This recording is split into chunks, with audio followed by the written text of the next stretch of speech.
Hey guys, যদি আপুনি ITI diploma বা ডিগ্ৰী কমপ্লিট কৰিছে আৰু আপুনি ভাবি আছে চেন্ট্ৰেল গভৰ্ণমেণ্টত আপুনি আপোনাৰ নিজৰ কেৰিয়াৰ ষ্টাৰ্ট কৰিব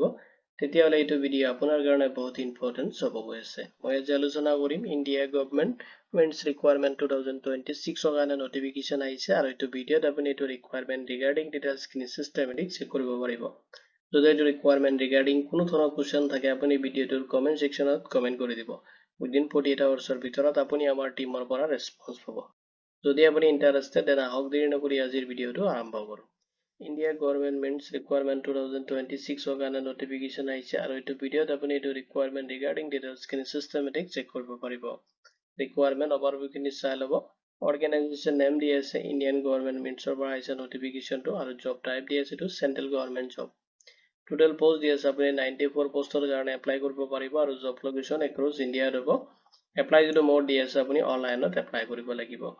এতিয়া চাইলক আপুনি এপ্লাই কৰোতে ফলো কৰিব লাগিব এডুকেশনাল কোৱালিফিকেশন খিনি যদি আপোনাৰ এডুকেশনাল কোৱালিফিকেশন বিচাৰিছে যদি আপুনি ITI বা ডিপ্লোমা বা ডিগ্ৰী আপুনি কমপ্লিট কৰিছে তেতিয়াহলে এইটো ৰিকুৱাৰমেণ্টত আপুনি এপ্লাই কৰাৰ কাৰণে এলিজিবল হ'ব লগতে আপোনাৰ কোৱালিফিকেশনটো মেন্ডেটৰি ৰিকুৱায়াৰ হ'ব আপোনাৰ যিখিনি পোষ্ট আছে আৰু এইটো পোষ্ট হিচাপত আপোনাৰ ডিপেন্ড কৰিব আপুনি কোনটো পোষ্টৰ কাৰণে কি কোৱালিফিকেশন ফলো কৰিব লাগিব নেক্সটত আপুনি ফলো কৰিব লাগিব এজ লিমিটটো যত মিনিমাম এজ দি আছে 18 ইয়াৰ্স যদি আপোনাৰ কমপ্লিট হৈছে আপুনি এপ্লাই কৰিব পাৰিব মেক্সিমাম আপুনি 30 ইয়াৰ্স লৈ কিনে এপ্লাই কৰিব পাৰিব এজ এ ৰিলেক্সেশন কিনি এপ্লিকেবল হ'ব এজ পাৰ যেটো গভৰ্ণমেণ্ট ৰুলছ আছে এইটো হিচাপত এপ্লিকেবল হ'ব এন্ড আপুনি ৰিজাৰ্ভেশন ক্যাটাগৰী হিচাপত এইখিনি ৰিসিভ কৰিব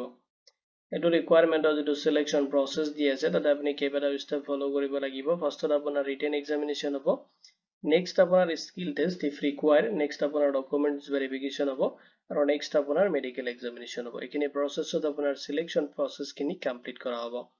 এপ্লাই কৰোতে আপুনি এপ্লিকেশন ফি পেমেন্ট কৰিব লাগিব যদি আপুনি জেনাৰেল OBC বা EWS ক্যান্ডিডেট হয় তেতিয়াহলে আপুনি 1000 পেমেন্ট কৰিব লাগিব